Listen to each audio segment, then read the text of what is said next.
Welcome to Indian authentic recipe. நான் உங்கள் கௌரி சங்கரி. இன்றைக்கி நான் இந்த வீடியோவில் மட்டன் குழம்பை எப்படி டேஸ்ட்டாக வைக்கிறதுன்னு உங்களுக்கு சொல்ல போகிறேன். முதல்ல இந்த குழம்பு வைக்கிறதுக்கு தேவையான பொருட்களை எடுத்து வச்சுக்கலாம். 1/4 கிலோ அளவுள்ள மட்டன் வாங்கி கழுவி எடுத்து வச்சுருக்கேன். எலும்போட கூடிய மட்டன் வாங்கினீங்கன்னா அது டேஸ்ட்டாக இருக்கும்.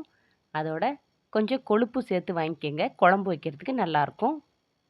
அடுத்ததாக 3 ஸ்பூன் தேங்காய் துருவல், 1 ஸ்பூன் சோம்பு, 3 முந்திரி, 1/2 ஸ்பூன் கசகசா, 1 பட்டை, 1 கிராம்பு, 1 ஏலக்காய். இதை தண்ணீர் கொஞ்சம் போல் சேர்த்து நைஸ் பேஸ்ட்டாக அரைச்சி வச்சுக்கலாம். தாளிக்க 2 பட்டை, 1/2 ஸ்பூன் சோம்பு, 2 கிராம்பு எடுத்துக்கணும். சின்ன வெங்காயம் 100 கிராம், பெரிய வெங்காயம் 50 கிராம், கருவேப்பிலை, பூண்டு 10 பல், தக்காளி 3 எடுத்துக்கணும்.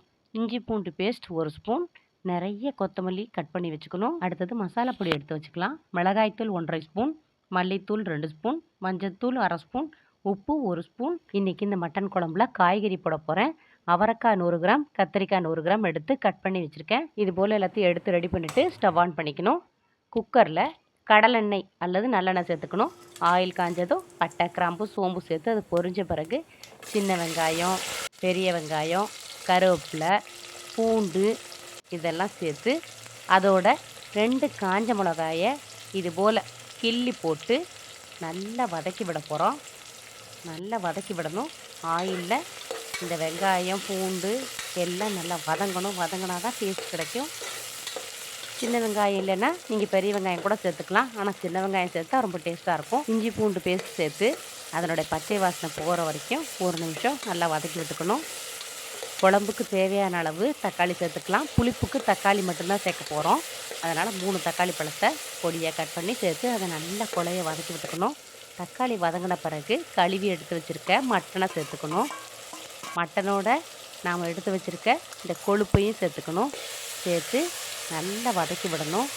5 நிமிஷம் போல் ஆயிலில் இந்த மட்டனை வதக்கிறதுனால சீக்கிரமாக வெந்துடும். ஒரு நல்ல டேஸ்ட்டும் கிடைக்கும். கத்திரிக்காய், முருங்கைக்காய் இது போல் எது வேணால் சேர்த்துக்கலாம். நான் இன்றைக்கி கத்திரிக்காயும் அவரைக்காவும் சேர்த்துருக்கேன். கத்திரிக்காயை கொஞ்சம் பெரிய பெரிய பீஸாக போட்டுக்கோங்க. ஏன்னா மட்டன் வேகும்போது கத்திரிக்காய் குழஞ்சி போயிடும். அதனால் கொஞ்சம் பெரிய சைஸ்லேயே நான் கட் பண்ணி போட்டிருக்கேன். இப்போ மசாலா பொடி சேர்த்துக்கலாம். மிளகாய்த்தூள், மல்லித்தூள், மஞ்சள் தூள், உப்பு சேர்த்துட்டு இதையும் நம்ம நல்லா மிக்ஸ் பண்ணி விட்டுக்கணும். இது போல் காய் போட்டு செய்கிறதுனால குழம்பு இன்னும் மணமாக இருக்கும். அரைச்சி வச்ச தேங்காய் பேஸ்ட்டை சேர்த்துக்க போகிறோம்.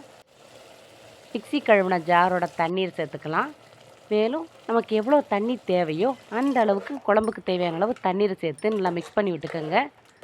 டேஸ்ட் பண்ணி பாருங்கள். ஏதாவது குறையிற மாதிரி தெரிஞ்சால் இந்த ஸ்டேஜில் நீங்கள் சேர்த்துக்கலாம். நல்ல பொடியாக நறுக்கின கொத்தமல்லியை ஒரு கையளவு இப்போ சேர்த்துக்கலாம். சேர்த்துட்டு குக்கரை மூடி 3லேருந்து 4 விசில் வரைக்கும் விட்டு வேக வச்சுக்கணும். ஆயிலில் நம்ம மட்டனை வதக்கினதுனால சீக்கிரமாகவே வெந்துடும். உங்கள் குக்கருக்கு ஏற்ற மாதிரி 3 விசில் இல்லைன்னா 5 விசில் கூட விட்டுக்கோங்க. மட்டன் குழம்பு எப்படி வந்திருக்குன்னு பார்க்கலாம். நல்ல கமகமன் வாசனையோட சூப்பராக வந்திருக்கு. இந்த காய் போட்ட மட்டன் குழம்பு சாதம், இட்லி, தோசை, சப்பாத்தி, பரோட்டா எதோட வேணால் சேர்த்து வச்சு சாப்பிடலாம். செம்மையாக இருக்கும். ட்ரை பண்ணி பாருங்கள். நன்றி.